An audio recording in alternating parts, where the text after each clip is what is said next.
વચનામૃત પત્રાંક 333 પત્રાંક 333 મુંબઈ ફાગણ સુદ 14 બુધ 1948 સૌભાગભાઈ ઉપર આ પત્ર છે. તેમાં વાલી લખે છે, સતપુરુષની ઓળખાણ જીવને નથી પડતી અને વ્યવહારિક કલ્પના પોતા સમાન તે પ્રત્યે રહે છે. સત્પુરુષની ઓળખાણ જીવને નથી પડતી અને વ્યવહારિક કલ્પના પોતા સમાન તે પ્રત્યે રહે છે. એ જીવને કયા ઉપાયથી ટળે? એ પ્રશ્નનો ઉત્તર યથાર્થ લખ્યો છે. સૌભાગભાઈને કૃપાલદેવે કહેલું પત્રાંક 327 કે સત્પુરુષનું ઓળખાણ જીવને નથી પડતું અને પોતા સમાન વ્યવહારિક કલ્પના તે પ્રત્યે રહે છે. એ જીવને કયા ઉપાયથી ટળે તે લખશો. એટલે આ કૃપાલ પ્રભુશ્રીજી સૌભાગભાઈએ લખ્યું છે, નીચે ફૂટનોટમાં આપ્યું. એને કૃપાલે કહે છે કે તમે પ્રશ્નનો ઉત્તર લખ્યો છે તે યથાર્થ છે. એ ઉત્તર જ્ઞાની અથવા જ્ઞાનીનો આશ્રિત માત્ર જાણી શકે, કહી શકે અથવા લખી શકે તેવો છે. તમે જે ઉત્તર લખ્યો છે એ ઉત્તર આવો ઉત્તર કાં તો જ્ઞાની આપી શકે કે આ જ્ઞાનીનો આશ્રિત હોય તે જ માત્ર જાણી શકે કે કહી શકે અથવા લખી શકે તેવો છે. માર્ગ કેવો હોય એ જેને બોધ નથી તેવા શાસ્ત્રાભ્યાસી પુરુષો તેનો યથાર્થ ઉત્તર ન કરી શકે. ગમે એટલા શાસ્ત્ર ભણેલા હોય, પંડિત થયેલા હોય, તે પણ આવો ઉત્તર ન આપી શકે. કેમ કે જેને ભક્તિ છે સત્પુરુષ પ્રત્યે તે જ એનું અંતર ઓળખી શકે, બીજાને ખબર નહીં પડે. તમે એટલો પંડિત હોય એ તો શાસ્ત્ર અનુસાર વ્યાખ્યા કરે અને શાસ્ત્રમાં તો માર્ગ કયો છે પણ મર્મ તો સત્પુરુષના અંતર આત્મામાં રહ્યો છે. અને સત્પુરુષનું અંતર કોણ જાણે? એનો આશ્રિત જાણે. જેને જેટલા અંશમાં ભક્તિ હોય સત્પુરુષ પ્રત્યે તે એનું રહસ્ય સમજી શકે, બીજાને નહીં ખબર પડે. એટલે કૃપાલે કે એ પ્રશ્નનો ઉત્તર શું ઉત્તર છે તે આપણે નીચે વાંચીએ. શ્રી સૌભાગ્યભાઈએ આપેલ ઉત્તર: નિરપક્ષ થઈ સત્સંગ કરે તો સત જણાય ને પછી સત્પુરુષનો જોગ બને તો તે ઓળખે, અને ઓળખે એટલે વ્યવહારિક કલ્પના ટળે. પહેલાં તો નિરપક્ષ, બધા કોઈને કોઈ જીવ મતાંતરમાં હોય છે એમ કૃપાલે લખ્યું છે. કોઈ વેદાંતમાં જન્મ્યો હોય કે કોઈ ભલે જૈનમાં જન્મ્યો હોય, પણ કોઈ સ્થાનકવાસીમાં હોય, કોઈ દેરાવાસીમાં હોય, કોઈ દિગંબર હોય, એટલે પોતપોતાના મત પ્રમાણેની માન્યતા હોય એ બધું મૂકી દે. મત આગ્રહ તજી વર્તે સદગુરુ લક્ષ. એટલે આવા બધા પક્ષપાત છોડી દઈને મધ્યસ્થ બની અને પહેલાં તો સત્સંગ કરે, પોતાના આગ્રહ મૂકી દે અને સત્સંગ કરે તો સત જણાય. ખરેખર સત શું છે એને ખ્યાલમાં આવે. અને કૃપાલદેવે એમ લખ્યું કે મુમુક્ષુના નેત્રો મહાત્માને ઓળખી લે છે. અહીંયા કહ્યું કે સત્પુરુષની ઓળખાણ જીવને નથી પડતી કેમ કે જીવમાં મુમુક્ષુતા જ નથી. મુમુક્ષુતા એટલે મોહાશક્તિની મૂંઝાય તે મુમુક્ષુ, જેને મોહના નિમિત્તોમાં મૂંઝવણ થાય. આ મોહના નિમિત્ત કોણ કોણ છે? આપણા સ્ત્રી, પુત્ર, સગાવાલા, ધનાદિ, એ બધા મોહના કારણો છે. એમાં આપણને કંઈ મૂંઝવણ થાય છે કે ભાઈ આપણે સ્ત્રી પુરુષો પુત્ર જોઈએ એટલે એના પરથી આપણને મોહ થઈ જશે એવી કંઈ અંતરમાં મૂંઝવણ થાય છે? આપણે તો આનંદ થાય ઉડતું. એટલે આપણામાં મુમુક્ષુના અંશો છે જ નહીં. નામ મુમુક્ષુ ખરા. નામ શ્રાવક કુલમાં જન્મે તો એ શ્રાવક કહેવાય ને, તેમ આપણે નામ મુમુક્ષુ. પણ આપણે થવું છે એના માટે અહીં આવ્યા છે, ખરેખર નથી. જેમ સમ્યક દર્શન આપણે નથી, પણ દેવગુરુ ધર્મની શ્રદ્ધા છે કંઈક અંશે, અને આપણી ભાવના છે કે આપણે સાચા સમ્યક દ્રષ્ટિ બનવું છે. એવી ભાવના હોવાથી કારણમાં કાર્યનો આરોપ કરીને મુમુક્ષુ કહેવાય કે ભાઈ ભવિષ્યમાં સાચા થઈશું, કેમ કે પુરુષ સાચા મળ્યા છે અને આપણે કંઈક અંશે આરાધન કરવાની ભાવના છે માટે. બાકી તો કુગુરુ હોય તો કોઈ દિવસ મુમુક્ષુતા આવે જ નહીં. એટલે કંઈક અંશે રુચિ થઈ તો જ્યાં આપણે અહીંયા આવ્યા, નહીં તો ત્યાં કોણ આવે? શું છે અહીંયા? ઘર છોડીને અહીંયા કોણ આવે? ધંધા છોડીને. કંઈક આત્મા પ્રાપ્ત કે કંઈક અંશે ધર્મ આરાધવાની ગરજ થઈ ત્યારે આવ્યા, એટલે કંઈક રુચિ છે. અને જિજ્ઞાસા છે એને તો કૃપાલ કે અમે મોટો ગુણ જાણીએ છીએ, મોટો ગુણ જાણીએ છીએ. જિજ્ઞાસા સત પ્રાપ્ત કરવાની. પ્રભુ કે એ તમે ઉત્પન્ન કરો તો અમે તો આપવા જ બેઠા છીએ. પ્રભુ કે અહીંયા સુધી ભરેલું છે, પ્રભુ કે અહીંયા સુધી ભરેલું છે. તમે યોગ્ય થાઓ તો હમણાં આપી દઈએ, પણ તમને લ્યો આપીએ, સામો લેશો? યોગ્યતા નથી. યોગ્યતા વિના લેવશો સામા. એટલે પહેલાં કે યોગ્યતા લાવો. યોગ્યતા માટે કૃપાલદેવે પણ લખ્યું અને પ્રભુએ પણ કહ્યું કે ત્યાગ, વૈરાગ્ય, ઉપશમ અને ભક્તિ આ યોગ્યતા છે. ત્યાગ બી અંતરત્યાગ. બાહ્ય ત્યાગ તો અંતરત્યાગ માટે છે.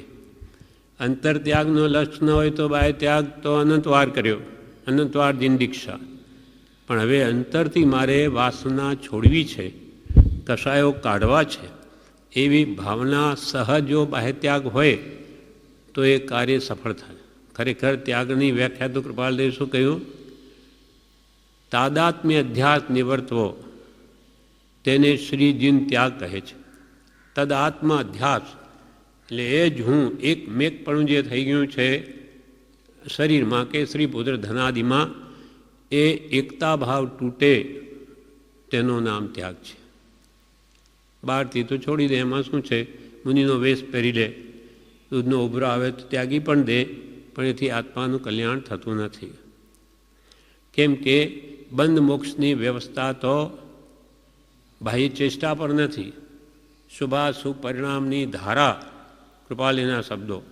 શુભાશુભ પરિણામ એટલે ભાવ, શુભ ભાવ કે અશુભ ભાવ, શુભાશુભ પરિણામની ધારા ઉપર બંધ મોક્ષની વ્યવસ્થા છે. શારીરિક ચેષ્ટા પ્રમાણે તે નથી. શરીરની ચેષ્ટાથી તો આપણે હમણાં ભક્તિમાં બેઠા છીએ, પણ આપણો ભાવ ક્યાં છે?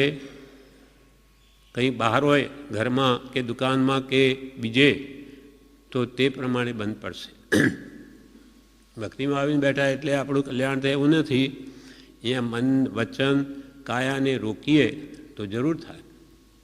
આ નિમિત્ત શુભ છે, પણ અહીંયા આવીને આપણા મનના ઠેકાણા હોય ન હોય, મનમાં બીજું ચાલતું હોય, તો એ શુભ અશુભ જે ભાવની ધારા છે તે પ્રમાણે બંધ થશે. બંધ અને મોક્ષની વ્યવસ્થા શુભાશુભ પરિણામની ધારા ઉપર છે. શારીરિક ચેષ્ટા પ્રમાણે તે નથી. શરીર ચેષ્ટા અહીંયા છે, ઘરમાં બેઠા હોઈએ, વાંચતા હોઈએ, પણ ત્યાં ઉત્તમ ભાવમાં હોઈએ તો ત્યાં પણ ભક્તિ છે ભગવાનની, પણ એ ઘરમાં વિશેષ થઈ શકતું નથી. પાડો કલાક કરીએ, માલિક સામાયિક, પછી અનુચિત ભટકે અથવા અનેક ભટકે, માળામય ભટકે, ભક્તિમય ભટકે. એટલે અહીંયા ચિત્તને સ્થિરતા કરવાના ઘણા સારા ઉપાયો છે, એ સાધનો છે. કેમ કે અહીંયા આપણે કોઈ વાતો કરી શકતા નથી ભક્તિમાં, અને કંઈ ને કંઈ પ્રોગ્રામ ભક્તિનો ચાલતો હોય કે સ્વાધ્યાયનો, તો ત્યાં આપણો ઉપયોગ રોકીએ. સામે કૃપાલનો ચિત્રપટ છે. 3 સાધનો તરવા માટે કૃપાલદેવે કહ્યા. અહો શ્રી સતપુરુષકે વચનામૃતમ, વચનામૃત જગહિતકરમ, મુદ્રા, આ વચનામૃત આગળ મૂક્યું છે. મુદ્રા, વિતરાગ મુદ્રા અને સત્સમાગમ, સુતિ ચેતના જાગ્રત કર. ચેતના એટલે આપણો આત્મા સૂતેલો છે. જ્ઞાનીઓ કે તું મોહ નિદ્રામાં સૂતો છે, હજુ જાગ્યો જ નથી. આપણી ચેતના અજ્ઞાનતાના કારણે મોહ નિદ્રામાં સૂતી છે. જ્ઞાનીઓ એને જગાડવી છે. સુતી ચેતના જાગ્રત કરમ, કોણ જગાડે? સત્પુરુષના વચનામૃત, મુદ્રા અને સત્સમાગમ. એટલે તમે બધા ભેગા મળીને કૃપાલયના વચનો વાંચો, વિચારો, એ સત્સંગ જ છે પ્રભુશ્રી કે. તો એ તરવાના સૌથી શ્રેષ્ઠ સાધનો આ 3 છે, તે પ્રભુશ્રીએ અહીંયા ગોઠવી જ દીધા છે. એટલે અહીંયા ભક્તિમાં આવીને બેસવાથી ઘણી બળવાન નિર્જરા થાય. એક તો આ પ્રભુશ્રીની આજ્ઞા છે. કોઈ કે સામાયિક લઈને તમે નથી બેસતા, અમારે અહીંયા સામાયિક જ છે આપણે કહી શકાય. કારણ કે અહીંયા ગુરુની આજ્ઞાથી છે આ ક્રમ, આપણા સ્વચ્છંદે નથી. પ્રભુશ્રીજીએ આ સ્થાપિત કર્યો છે, એટલે આપણે એની આજ્ઞામાં આવીને બેઠા. આપણી શક્તિ નથી કે કરેમી ભંતે બોલીને પછી સમભાવમાં જ રહીએ, મનના ઠેકાણાથી ભટક ભટક કરે. અહીંયા અભ્યાસ કરીએ છીએ, સમતા સામાય્ય સમભાવનો અભ્યાસ છે. જેટલું બેસાય એટલું વિશેષ લાભ. બળવાન નિર્જરા છે, કરોડો અશુભ કર્મોનો ભૂસાડીઓ થાય છે અને પુણ્યાનુમદી પુણ્યનો બંધ થાય છે. આપણે બંધ તો છે જ. ખરી નિર્જરા સમ્યક દ્રષ્ટિની, એને શુદ્ધ ભાવમાં રમે. આપણે તો આ એક શુભ ભાવ છે, જે શુદ્ધનું કારણ બનશે તો એ શુભ ભાવ પણ ગણાય. શુદ્ધના લક્ષ્ય હોય તો, નહીં તો એ પણ ઠીક છે. આવું તો અનંતવાર કર્યું. એમ લક્ષ્ય આપણે આત્માર્થનો કામ, એક આત્માર્થનો, બીજો નહીં મન રોગ, માત્ર આત્માર્થ.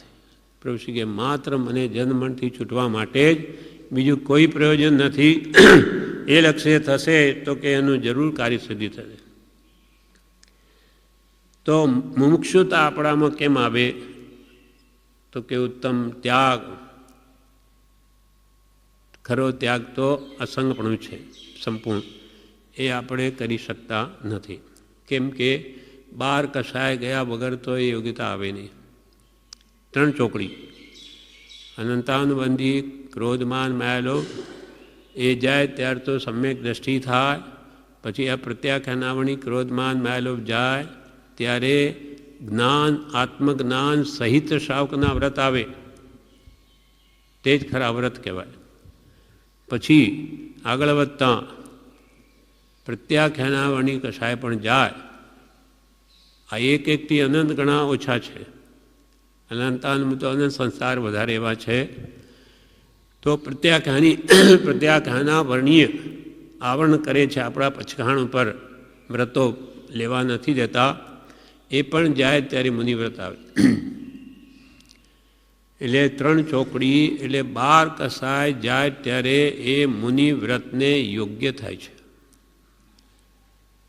પણ આપણે તો હજુ પહેલાંમાં માનો કે ગણી શકાય, એ પણ આત્મકલ્યાણની ભાવના છે માટે, બાકી તો પહેલાંમાં નથી.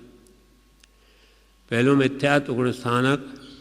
આ અનંતાનુબંધી ચોકડી જાય ત્યારે ચોથે ગુણસ્થાન કે આવે અવિરત સમ્યક દ્રષ્ટિ. વ્રત નથી પણ જેને સમકિત થઈ ગયો, આત્માનો અનુભવ થઈ ગયો, આપણે શ્રદ્ધારૂપ સમકિત અંશે કહેવાય કે દેવ આપણા સાચા આર્યન છે, ગુરુ પણ સાચા આત્મજ્ઞાની છે, ધર્મ પણ હિંસા પ્રરૂપિત છે. માટે સાચા દેવ, ગુરુ, ધર્મ એ 3 તત્વ કહેવાય. એ 3 તત્વ, 3 રત્ન મુજ આપો અવિચલ સ્નેહ. જે સવારમાં બોલીએ, અમને 3 તત્વ આપો ભગવાન. કયા?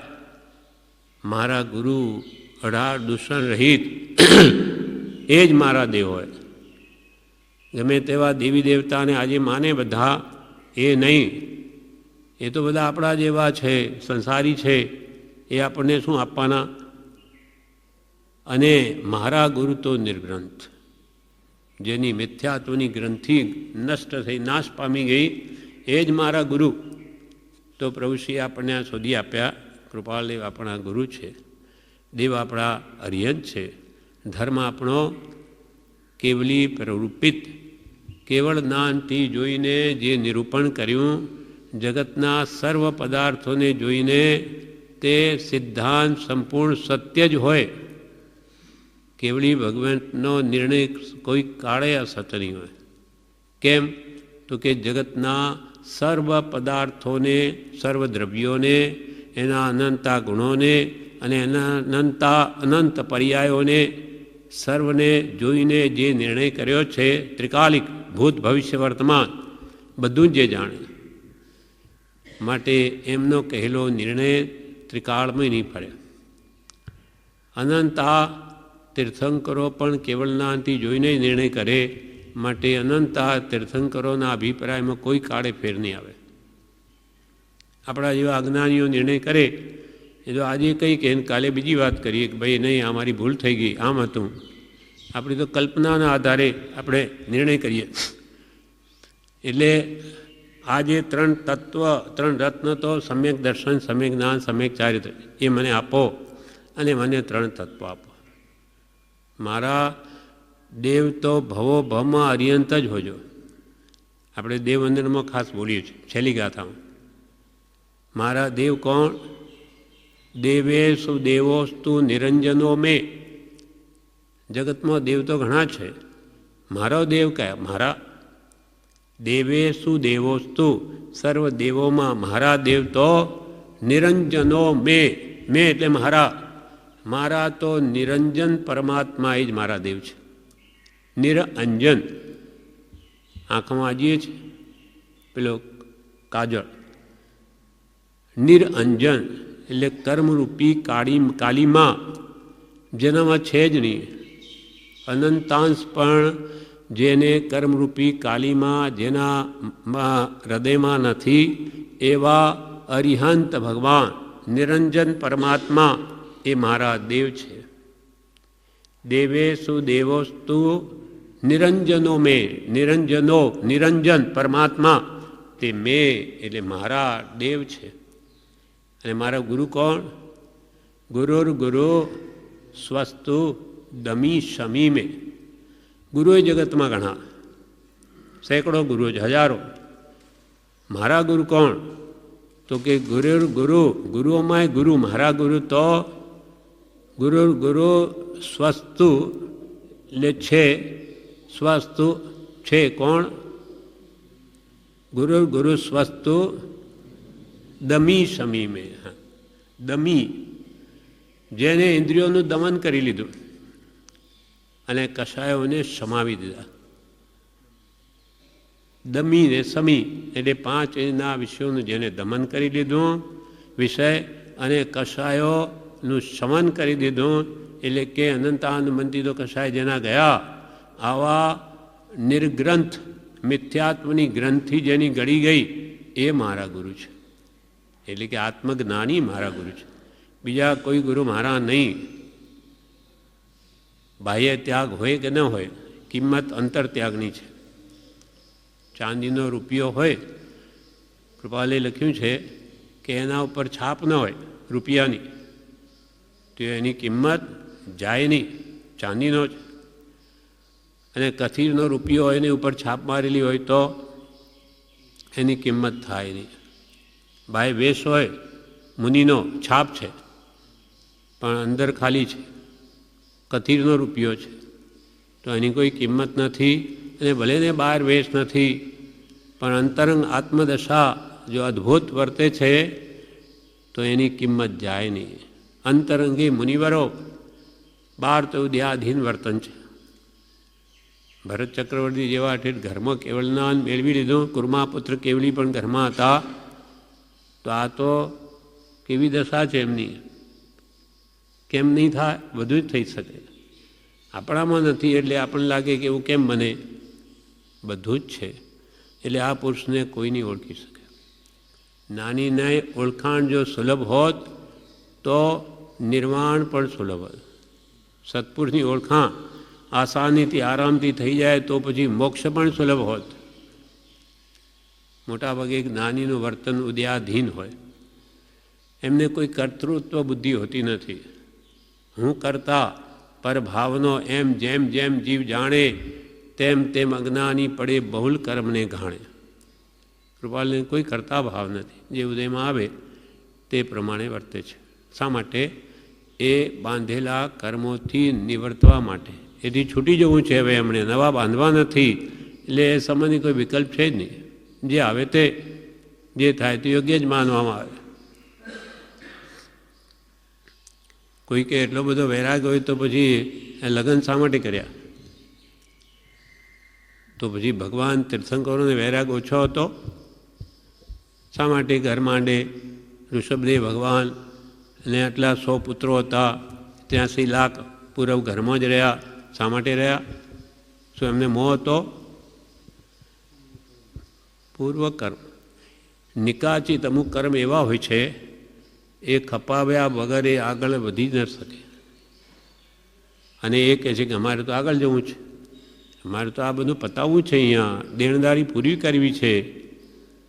એટલે બધાને તીર્થંકરોને રાજ્ય કરવા પડે, ચક્રવર્તીના 6 ખંડ સાધવા પડે, એ બાંધ્યું ભોગવો. નિકાચિત બંધ. કૃપાલે લખે છે કે સામાન્ય કર્મ એવા હોય તો એ તો જ્ઞાન ધ્યાનથી એ કાપી જ નાખે. બધા જ ઉછેરના એમને થોડું ગમે છે ઘરમાં. આ પત્રમાં લખે છે, બીજામાં હશે, પણ શું કરે? જે પૂર્વે બાંધ્યા, કૃપાલ કે અમે કર્મ બાંધ્યા માટે અમારો દોષ છે, કોઈનો દોષ નથી. એમ મુમુક્ષુતા માટે આ યોગ્યતાઓ જે છે આપણા માટે ખાસ આપણે જોઈએ છે. મુમુક્ષુતા, મોક્ષનો ઈચ્છુક ખરેખર હોય તો એને અંતરંગ ત્યાગ જોઈએ, જેટલો બની શકે તેટલો. અને બાહ્ય ત્યાગ પણ અંતર ત્યાગનો લક્ષ્ય હોય તો એ બહાર કંઈ બહુ ભેગું ન કરે, એને છૂટવું છે.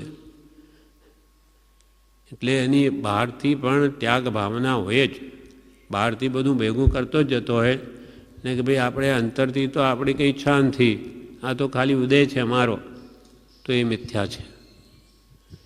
બહારથી પણ યથાશક્તિ છોડે જ અને અંતર નિરંતર લક્ષ્ય રહે કે મારી આસક્તિ તૂટે છે કે નહીં, તાદાત્મ્ય અધ્યાસ નિવર્તવો એ જાય છે કે નહીં, એ ધ્યાન રાખે અંતર સુધીનો. કેમ કે મોક્ષ કયો? નિજ શુદ્ધતા. મારી અંતર સુધી કેટલી થઈ રહી છે એનો લક્ષ્ય હોય. ત્યાગ પછી વૈરાગ્ય, ગ્રહ કુટુંબાદિ પ્રત્યે અનાસક્ત ભાવ, આસક્તિ ઘટાડે. ગ્રસ્તને ઘર હોય, કુટુંબ હોય, બધું જ હોય, પણ તન્મયતા ઓછી હોય. મુમુક્ષુને છે પૂર્વે ઋણાનુબંધે બધું બાંધ્યું છે, મળ્યું છે, મારું મારું નહીં કરે. વ્યવહારે બધું કહેવાય. કૃપાલદે પોતાનો પુત્ર હોય ને કોઈ પૂછે આ કોણ છે તો શું કહે કૃપાલે? ના, મારો નથી. એમ કે મારો જ છે, એમ જ કે આ પુત્ર છે મારો. હા, તો પછી શું કહે? મારા ને મારો નહીં કે. વ્યવહારે તો એમ જ કહેવાય, પણ અંતરથી શું હોય? અંતરથી આ તો કોઈએ કહ્યું ને અમે, આપ કે પોતાના માટે અમે બહુ વચન લગાડો છો. અમે આમ કહીએ છીએ, અમે આ કર્યું. આપણે શું કહીએ? મેં આ કર્યું. અને આપ તો બોલો છો અમે એમ કર્યું.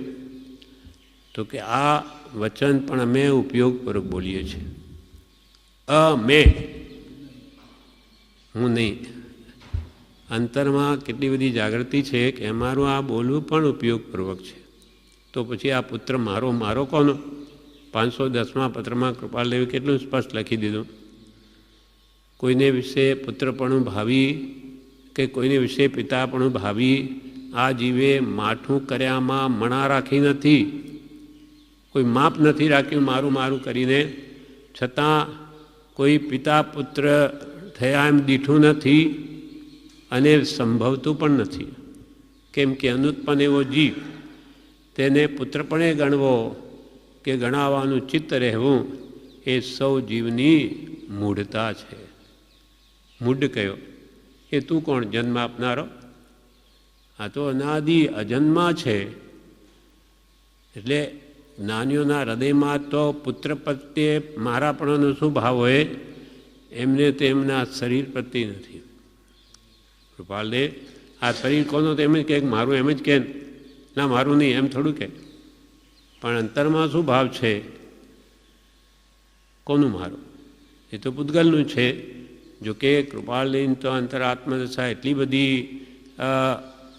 જુદી છે. એ તો કહે છે કે અમે દેહધારી છીએ કે કેમ, તે પણ સંભાળીએ ત્યારે માંડ જાણીએ છીએ કે અમારે વળી શરીર છે એટલે કેટલી આત્મામાં તન્મયતા છે. એમાંથી આ પત્રમાં આમ લખે છે બધું કે આ અમને આ બહાર આવવું બધું બહુ જોર પડે છે. એના આગળના પત્રમાં છે કે આ બધી ઉપાધિ અમને એક અંશ માત્ર ગમતી નથી. ઉપયોગ આત્મામાં તન્મયાકાર રહે છે એટલે અમને શું કરીએ પણ બિલકુલ રુચિ નથી. એટલે ત્યાગ વૈરાગ્ય એ પણ લાવવો પડશે. ત્યાગ વૈરાગ ન ચિત્તમાં થાય ન તેને જ્ઞાન. આપણો ધ્યેય શું છે? આ ભવમાં આત્મજ્ઞાન પ્રાપ્ત થાય. જોકે અસલ તો ઠેઠ કેવળ જ્ઞાન સુધી જવું છે અને આત્મજ્ઞાન એ કેવળ જ્ઞાનનું બીજ છે. બીજ રોપાય તો વૃક્ષ થાય. બીજના ઠેકાણા ન હોય તો વૃક્ષ ક્યાંથી થાય? એટલે આપણે પણ પ્રાપ્ત કરવું છે આત્મજ્ઞાન, સ્વસ્વરૂપની ઓળખાણ. અને એના માટે યોગ્યતા છે ત્યાગ વૈરાગ્ય. આત્મસિદ્ધિમાં બોલીએ છીએ ત્યાગ વૈરાગ ન ચિત્તમાં. ત્યાગ વૈરાગ ન શરીરમાં નહીં કહ્યું. શરીરથી તો બહારથી તો વૈરાગી દેખાય, વેશ આવી ગયો મુનિનો, પણ ચિત્તમાં મનમાં ખરેખરો ત્યાગ છે. ભાવમાં ચિત્ત એટલે મન. ત્યાગ વૈરાગ ન ચિત્તમાં થાય ન તેને જ્ઞાન. એને આત્મજ્ઞાન ન થાય. એટલે આપણે આ ભૂમિકા આત્મજ્ઞાન પ્રાપ્તિની ત્યાગ વૈરાગ્ય લાવવા પડશે. ઘર કે કુટુંબ આદિમાં અનાસક્ત ભાવ કરવો પડશે. ત્યાગ વૈરાગ ઉપશમ કસાયોને ઘટાડવા પડશે. કૃપાલ કે કલ્યાણ શું ઉપદેશાયામાં? તો કે કસાય ઘટે એનું કલ્યાણ. તારા કસાય કેટલા ઘટ્યા? ક્રોધમાન માયાલોભ કે ઓછા થયા તો એટલું તારું કલ્યાણ થયું. એટલે આ ક્રોધ માન માયા લોભ બધી ઈચ્છા માત્ર લોભ છે. કોઈ પણ પદાર્થની ઈચ્છા આપણને થઈ એ બધી લોભ કષાયમાં આવે. એ પણ ઘટાડવું પડશે. કષાયો ઘટાડવા પડશે. માન મોટાઈની ઈચ્છા મૂકવી પડશે. આ ક્રોધ ભાવ મૂકીને ક્ષમાનો અભ્યાસ કરવો પડશે. માયા કપટ એટલે અંદરમાં કંઈ બોલે કંઈ કરે વળી ત્રીજું સરળ ભાવ લાવવો પડશે. અને લોભ કષાય ઘટાડવા માટે સંતોષ ભાવ લાવવો. જે મળ્યું તે બહુ છે. કેમ કે વિશેષની કૃપાલ કે ગ્રસ્ત મુમુક્ષુને શી જરૂર છે? પેટ ભરાય છે, બસ ભગવાનની ભક્તિ થાય છે, બધું મળી ગયું.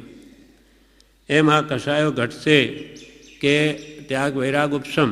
અને ચોથો ગુણ આ ભક્તિ. ભક્તિ એટલે સત્પુરુષના ગુણોમાં અનુરાગ. નાની પુરુષોમાં આનંદ ગુણ છે, આપણામાં આનંદ દોષ છે. એ જ દોષ એમના બધા નીકળી ગયા.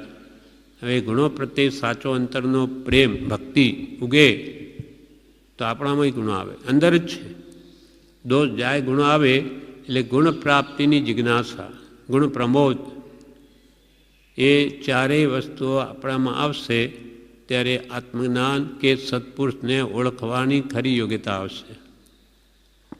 એટલે સત્પુરુષની ઓળખાણ જીવને નથી પડતી. એટલે પહેલાં તો નિરપેક્ષથી સત્સંગ કરે. સૌભાગભાઈ લખે પોતાના મત આગળ બધા મૂકી દઈ સત્સંગ કરે પહેલાં તો એને આ બધું ખબર પડશે કે મારે આટલા પ્રમાણે યોગ્યતા આવે તો હું જ્ઞાનીને ઓળખી શકું. નિરપેક્ષ થઈ સત્સંગ કરે તો સત જણાય સત શું છે તે, ને પછી સત્પુરુષનો જોગ બને તો તે ઓળખે. સત્પુરુષની મન વચન કાયાની ચેષ્ટા સાવ જુદી હોય. પણ આપણામાં કંઈ વૈરાગ ઉપશમ હોય તો કરી શકાય. કૃપાળુદેવની ચાલ જોઈને એક યુરોપને શું કીધેલું? આ કે આ કોઈ મહાપુરુષ છે.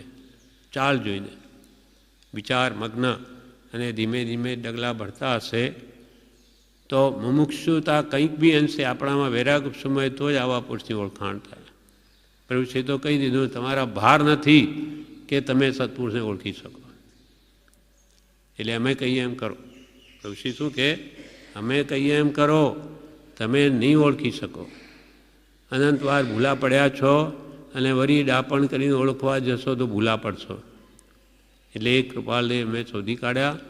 એમ તમે જીવન વાંચો, વચનો જુઓ, એમાં કંઈ દોષ છે? ક્યાં સંસારને પોષણની કંઈ પણ એક વાત છે? એને પકડો, એની આજ્ઞા પ્રમાણે ચાલો તો અમને પ્રાપ્તિ થઈ છે, તમને થશે. આપણને તો શ્રદ્ધા થઈ જાય તો અડધું કામ થઈ ગયું, શોધવાનું મટી ગયું. આ પુરુષ સાચા, પછી તો બીજું પછીનું શું? એકે એમ કરવાનું છે બસ. યથાશક્તિ જેટલો ત્યાગ, વૈરાગ, ઉપશમ ભક્તિ આપણામાં આવી શકે એની આજ્ઞાનું આરાધન કરવાનું છે. આપણે એ વિકલ્પ મટી ગયો કે શોધવા જવાની જરૂર નથી. પ્રત્યક્ષના નામે હમણાં ઘણા છે તો પ્રભુ કહે કે આત્મા જેને પ્રત્યક્ષ છે એ પ્રત્યક્ષ પુરુષ, આપણા જેવા પ્રત્યક્ષ નહીં. આપણે તો બધા જ છે, પણ અંદરમાં એને જ્ઞાન પ્રાપ્તિ થઈ છે કે નહીં કોણ જાણે. આત્મા જેને પ્રત્યક્ષ છે તે પ્રત્યક્ષ પુરુષ. કૃપાલ એને આત્મા પ્રત્યક્ષ છે એમ પ્રભુ શ્રીજીને પ્રાપ્તિ થઈ એટલે એથી જાણ્યું, અને એના વચનો બોલે છે બધા. આવું કોણ લખી શકે? અંદરમાં નહીં તો ક્યાંથી આવે બહાર? કેટલો વૈરાગ્ય ઝરે, કેટલી સત્ય વાતો છે. પોતાની કમજોરી પણ અંદર જેવો બતાવે. જોકે મહાપુરુષો પોતાના અલ્પદોષને પણ પહાડ જેવો કરે અને બીજાના અલ્પગુણને પહાડ જેવો કરે. એટલે સત્સંગ કરે તો એને કંઈ સત વસ્તુ જણાય, પછી સત્પુરનો જોગ બને તો ઓળખે, અને ઓળખે એટલે વ્યવહારિક કલ્પના ટળે. પછી એને લાગે કે હો, એને તો મનની ચેષ્ટા જુઓ, વાણીની ચેષ્ટા જુઓ, એને કાયાનું બધું પ્રવર્તન જુઓ, પછી એને જુદું ભાષે સાવ. નહીં તો એને લાગે કે જ્ઞાની શું આપણા જેવા છે, એમને કુટુંબ છે, છોકરા છે, બૈરા છે, ધંધો છે, ને આપણે છે, શું ફરક આમાં? પણ અંતરંગ ઓળખાણ જ્યારે પોતાની અમુક દશા વધે કે આવો જાણતો થઈ જાય શાસ્ત્રોથી, પછી એ બરાબર માપી શકે. અમુક અંશે એને યોગ્યતા આવી જાય. તો સૌભાગભાઈએ કહ્યું સત્પુરુષનો પછી જોગ બને, સત્સંગ થયા પછી તો તે ઓળખે, અને ઓળખે એટલે પોતા સમાન જે વ્યવહારિક કલ્પના રહેતી હતી તે ટળે. માટે પક્ષરહિત સત્સંગ કરવો, પોતાને પક્ષપાત મૂકી દેવા. ગમે તે મતનો હોય એ બધી માનતા મૂકીને, પોતાનો મત મૂકી દઈને સત જાણવાની જિજ્ઞાસાએ સત્સંગ કરવો તો સત જણાય. એ ઉપાય સિવાય બીજો ઉપાય નથી.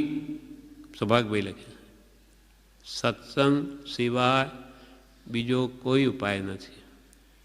બાકી ભગવત કૃપા એ જુદી વાત છે. એટલે કોઈ ભગવત કૃપા એટલે કોઈ પૂર્વનો સંસ્કારી હોય, ગુરુ ઓળખવા ઘટ વૈરાગ્ય તે ઉપજવા પૂર્વિક ભાગ. કોઈ પૂર્વથી વૈરાગ્યવાન જીવ હોય તો ઓળખી પણ શકે, ઘણો આરાધક હોય તો. તેમ નહીં તો કંઈ સત્સંગ, તો સત્સંગ થાય તો ઓળખે, તેમ નહીં તો કંઈ દુઃખ ઘણું હોય તો એને લાગે શું જગતમાં બધું દુઃખ જ હશે, અથવા આ બધા સુખી કેમ છે, એની શોધમાં નીકળે તોય એને કદાચ પ્રાપ્ત થઈ જાય. બાકી ભગવત કૃપા એ જુદી વાત છે. એના માટે આ ઉત્તર લખ્યો તો કૃપા કહે છે એ પ્રશ્નનો ઉત્તર યથાર્થ લખ્યો છે, બરાબર લખ્યો છે. એ ઉત્તર જ્ઞાની અથવા જ્ઞાનીનો આશ્રિત માત્ર જાણી શકે, કહી શકે અથવા લખી શકે તેવો છે.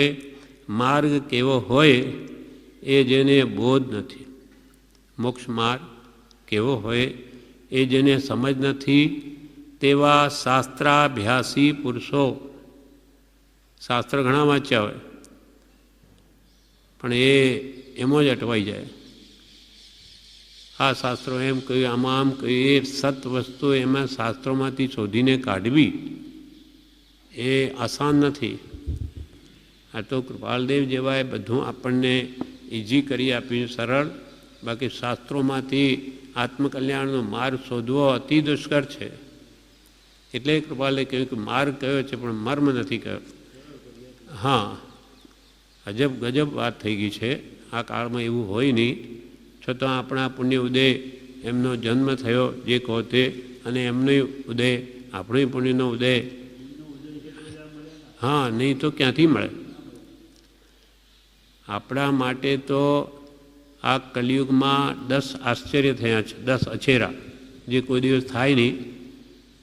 આપણા માટે આ 11મું આશ્ચર્ય, કે આપણા જેવા પામરને આવા પુરુષનો જોગ અનંતકાલથી રખડીએ છીએ, અનંત આનંદ જીવો છે, એમાં આપણો નંબર લાગી ગયો.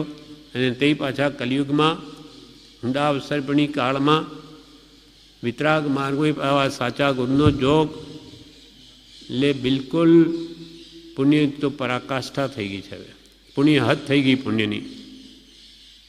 હવે એથી વિશેષ તો એક પ્રત્યક્ષની ખામી છે.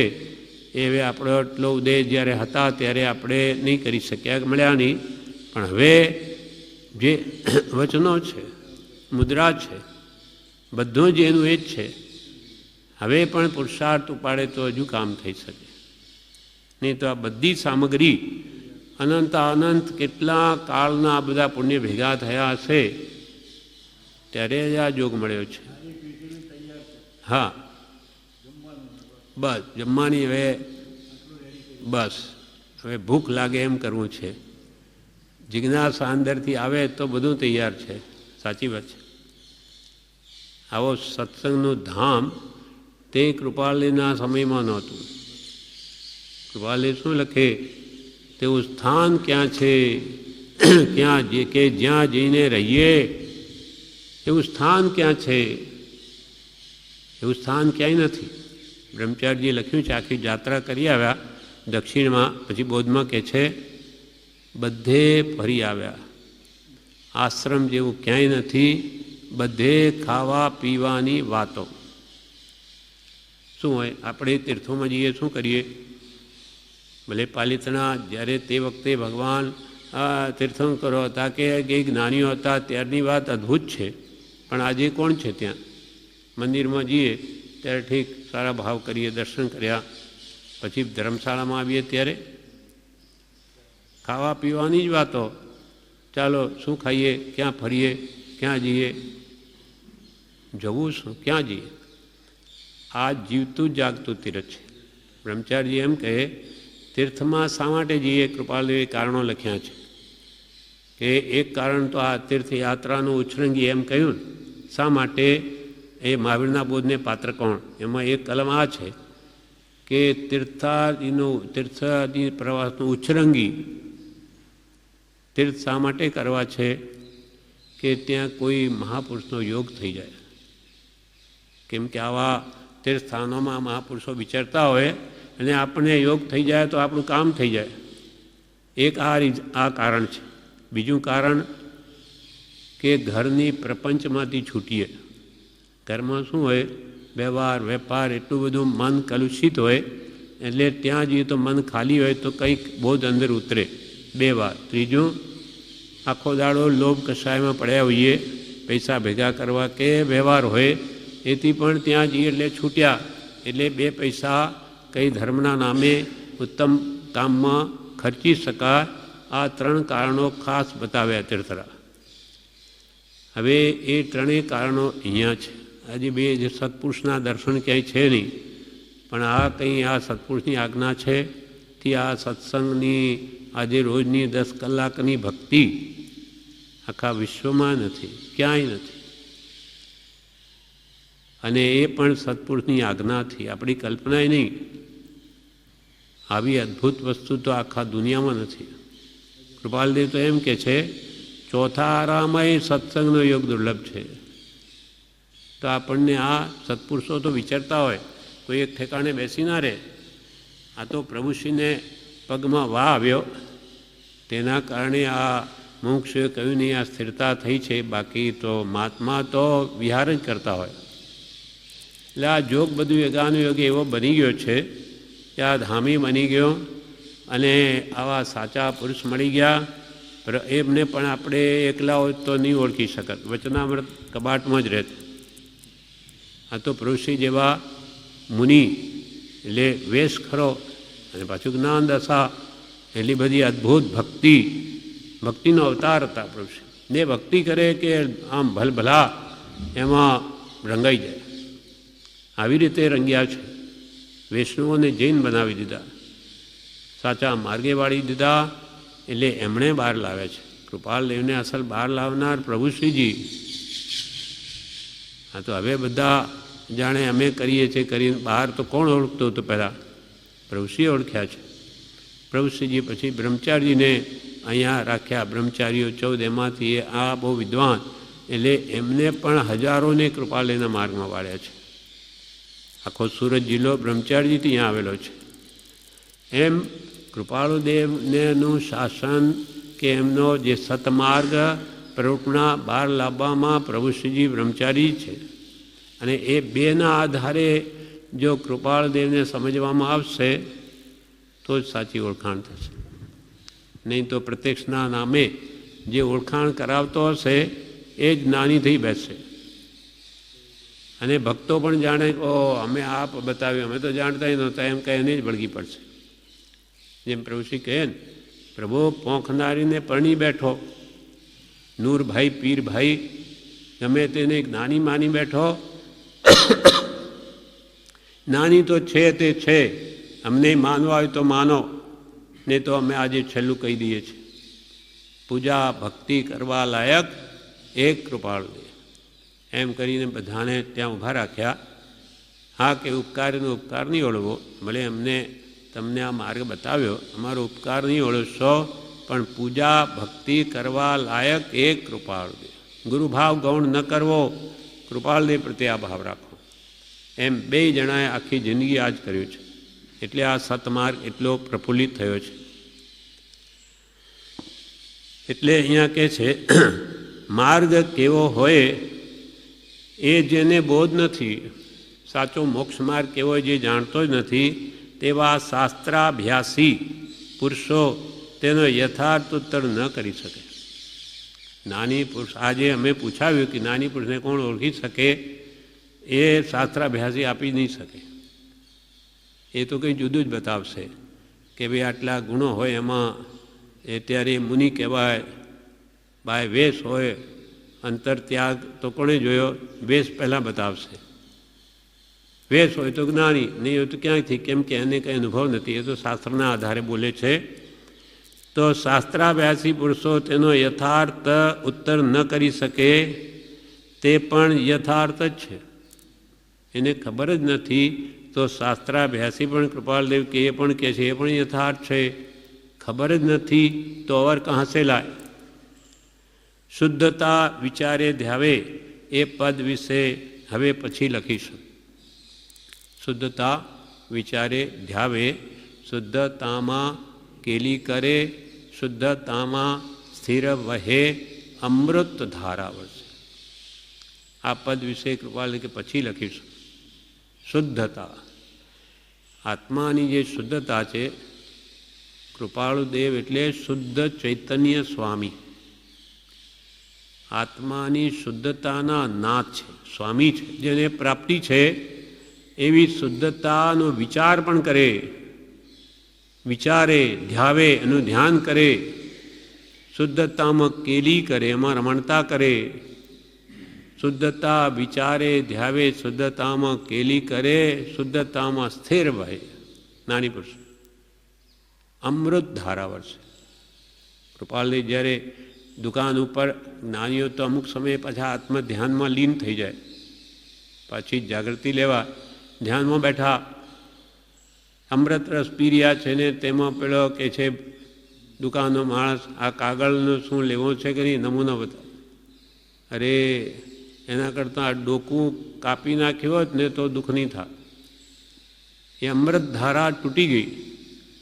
આટલું બધું સુખ આ જ્ઞાનીઓ અનુભવે છે. એનું માપ આપણને કેવી રીતે સમજાવે, એટલે આવે અમૃતને આનાથી ઉપમા આપે છે.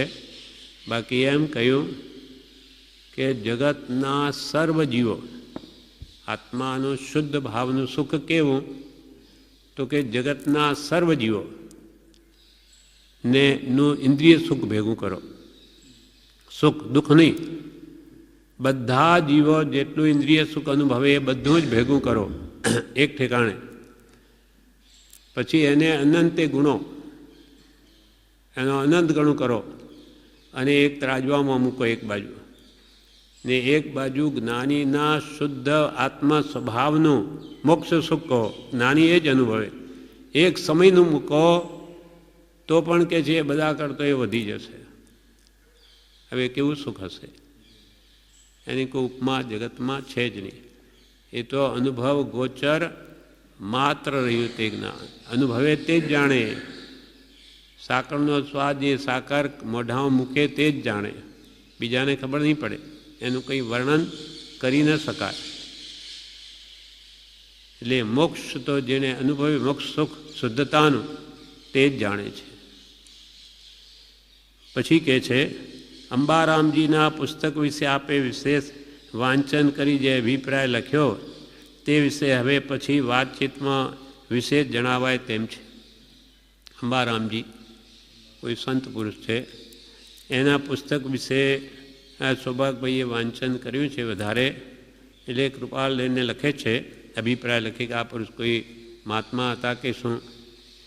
અંબારામજીના પુસ્તક વિશે આપે વિશેષ વાંચન કરી જે અભિપ્રાય લખ્યો તે વિશે હવે પછી વાતચીતમાં વિશેષ જણાવાય તેમ છે. એટલે આપણે મળીશું, વાતચીત થશે તે વખતે તમને અંબારામભાઈ પાસે વિશેષ કહીશું. અમે પુસ્તકનો ઘણો ભાગ જોયો છે. કૃપાલથી એ છાનું નથી. અમે એ પુસ્તકનો અંબારામજીના પુસ્તકનો ઘણો ભાગ જોયો છે, પણ સિદ્ધાંત જ્ઞાનમાં વિઘટતી વાતો લાગે છે.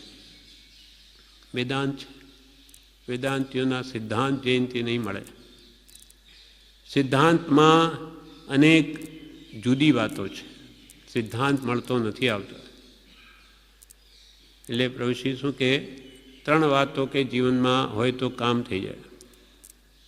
સિદ્ધાંત જૈનનો કેવલી પ્રરૂપિત, એમાં કોઈ કાળે ફરક નહીં પડે. સિદ્ધાંત જૈનનો માનવો એટલે કે આત્મા છે કે નહીં, અથવા જગત કરતા છે કે નથી ઇત્યાદિ જે કંઈ પણ જે વિતરાગે કહ્યું કેવળ જ્ઞાનથી જોઈને તીર્થંકરોએ, તે પરમ સત્ય છે, એને જ માનવું.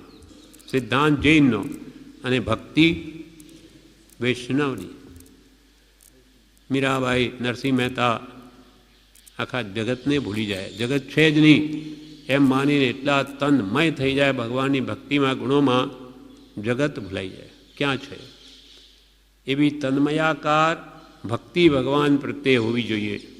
એટલે કે ભક્તિ વૈષ્ણવની લેવી અને ટેક મુસલમાનની. એમાંથી ગુણ લીધા પ્રભુ કે ટેક મુસલમાનની.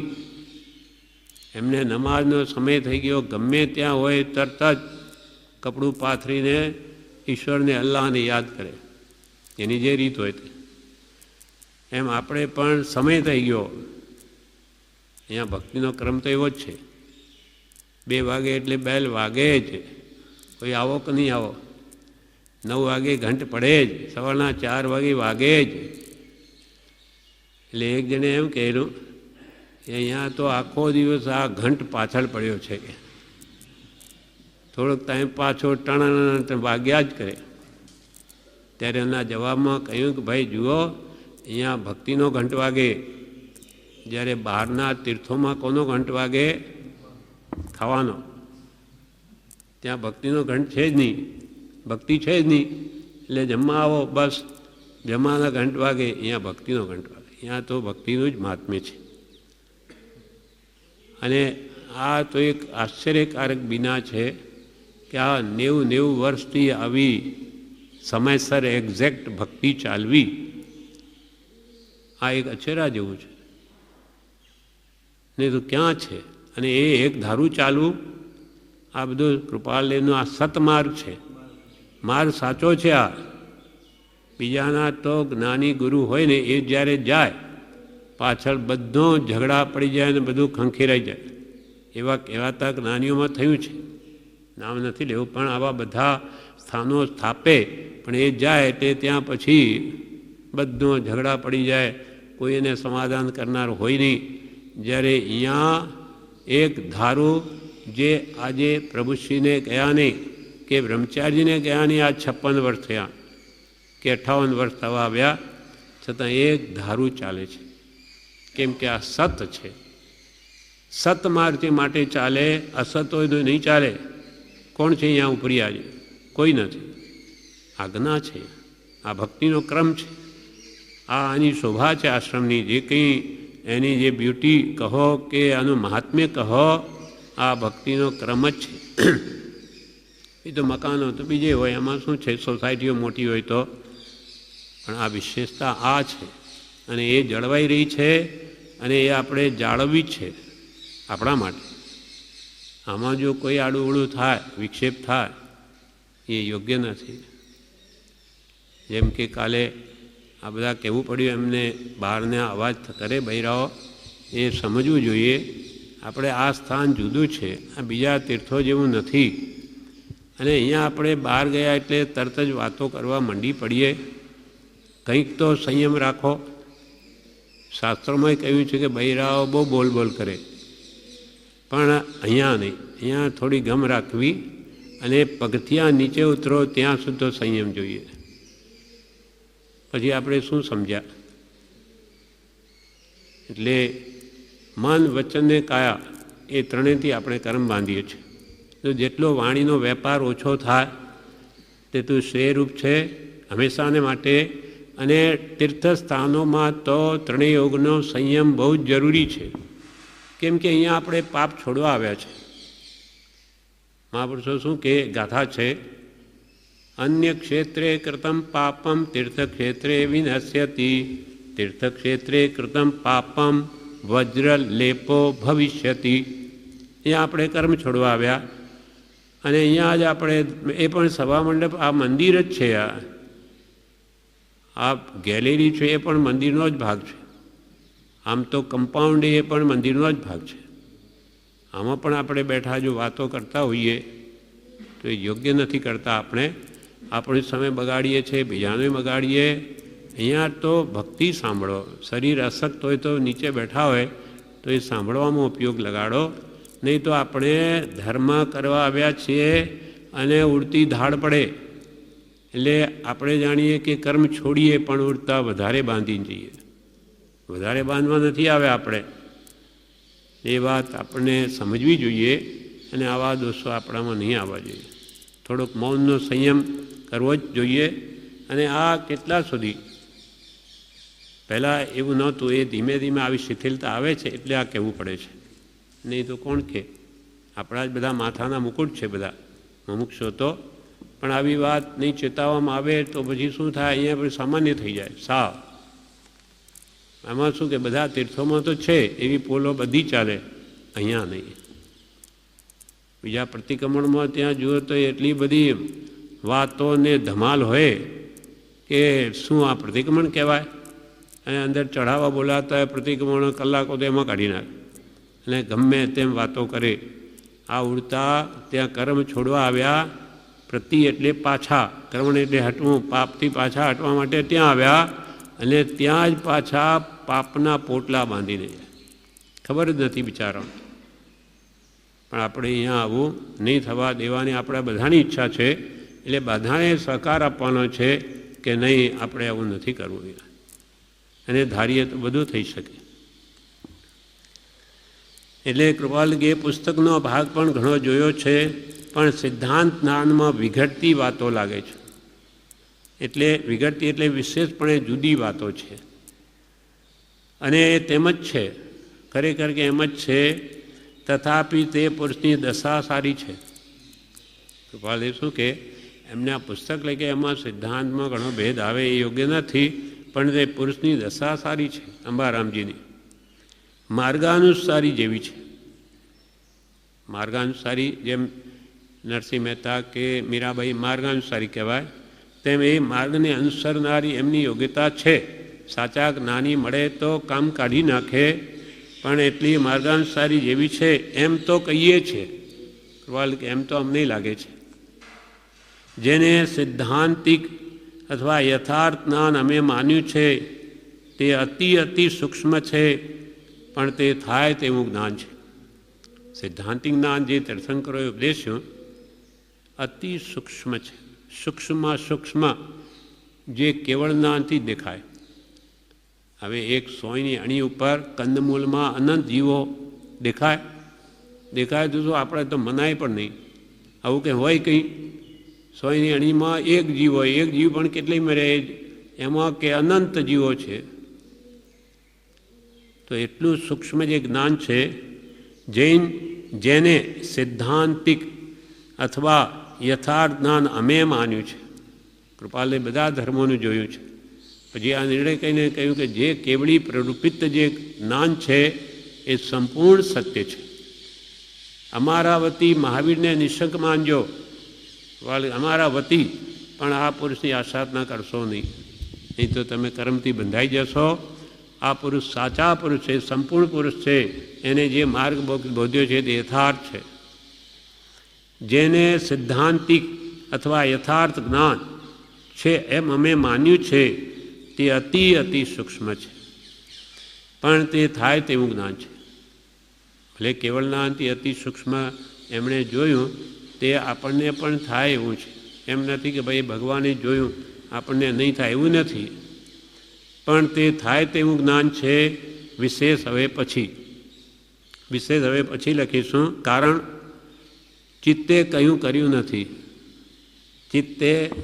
કર્યું નથી, માટે આજે વિશેષ લખાયું નથી, તે ક્ષમા કરશો. મારું આ ચિત્ત મન વિશેષ હવે લખવા નથી ધારતું, ઈચ્છતો. બસ સ્વરૂપમાં મગ્નતા વિશેષ પ્રિય છે, છતાં આટલું લખાયું છે. વિશેષ હવે પછી ચિત્તે કયું કર્યું નથી, માટે આજે વિશેષ લખાયું નથી, તે ક્ષમા કરશો. પરમ પ્રેમ ભાવથી નમસ્કાર પહોંચે. શું પ્રેમ છે! ગુણીજનો કો દેખ હૃદય મેં મેરે પ્રેમ ઉમડ આવે. સૌભાગ્યમય એવા ગુણો જોયા કૃપાલ દેવે કે આમ પ્રેમ ઉછાળા મારે છે કે આ પુરુષ એક આવ્યો તો જ્યાં મન ખોલી શકાય, તો એવી દશા હતી. અને એટલે જ છેલ્લે કેવળ જ્ઞાન થશે તો કહીશ. કેટલી ઊંચી ભૂમિકા સુધી પહોંચી ગયા, કૃપાલ દેવે પહોંચાડ્યા, પણ એમના કયા પ્રમાણે એમને કર્યું તો થયું. એટલે એવી યોગ્યતા હતી. એટલે કૃપાલ કે પરમ પ્રેમ ભાવથી નમસ્કાર પહોંચે. 14 વર્ષ મોટા છે કૃપાલ કરતાં સૌભાગભાઈ, 14 વર્ષ મોટા. હા, કેટલા? અરે હા, 14 વર્ષ તો પ્રભુશ્રીજી મોટા, બરાબર.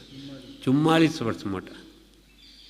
જ્યારે પહેલો ભેટો થયો ત્યારે 22 વર્ષના કૃપાલદેવ અને સૌભાગભાઈ 66 વર્ષના. પ્રભુશ્રીને એમને 14 વર્ષનો ફરક છે, પણ સૌભાગભાઈને એમને તો 44 વર્ષનો ફરક છે. પણ એ તો ગુણો જુએ છે. ભલે ને બાળક હોય, 8 વર્ષના વજ્રસ્વામી હતા તોય એમને આચાર્ય બનાવ્યા, અને 80 વર્ષના ડોસાઓ જે સાધુ થયેલા તે પણ એમને નમે. આ તો ગુણનો માર્ગ છે. ગુણ પૂજા સ્થાનમ ગુણીસુ ન ચ લિંગ ન ચ વય. પૂજાનું સ્થાન ગુણ છે, ન ચ લિંગ ન ચ વય, કે ભાઈ સ્ત્રીલિંગ છે કે પુલ્લિંગ છે કે નપુંસક લિંગ છે એ નહીં, કે ન ચ વય, કે ભાઈ આ ઘરડો છે માટે પૂજ્ય છે ને બાળક છે માટે એવું નથી. જેના ગુણ વધ્યા તે મોટો. જેમ અહીંયા આપણે કોની કિંમત છે, પૈસાદારનું આપણે મોટું નથી માનતા. અહીંયા કે ભાઈ પૈસાવાળા છે એટલે આગળ આવો, અહીંયા બેસો, જે બહાર એવું દેખાય છે. અહીંયા તો જે ભક્તિ કરે એ મોટો. ભગવાન પ્રત્યે જેને પ્રેમ છે તે મોટામાં મોટો. આ બધા આપણે વારંવાર આ મહાપુરુષના વચનો વાંચીએ છીએ, તેથી આ દૃષ્ટિ રહે છે. બહાર કંઈ આવું સાંભળવાનું નથી મળતું. જે ગુરુઓ પણ પૈસાદારની ગુલામી કરતા હોય એમની સાથે મસલત, તો પછી બીજામાં ક્યાંથી આવે? એટલે આ સતમાર્ગ છે. એટલે જ અસ્તિત્વ આજ દિવસ સુધી ટક્યું છે, અને એ આપણું બન્યું રહે ઠેઠ સુધી, તો એમાં આપણને જ લાભ છે. આ પ્રમાણે આ પત્ર 333 પૂરો થયો. વિશેષ આપણે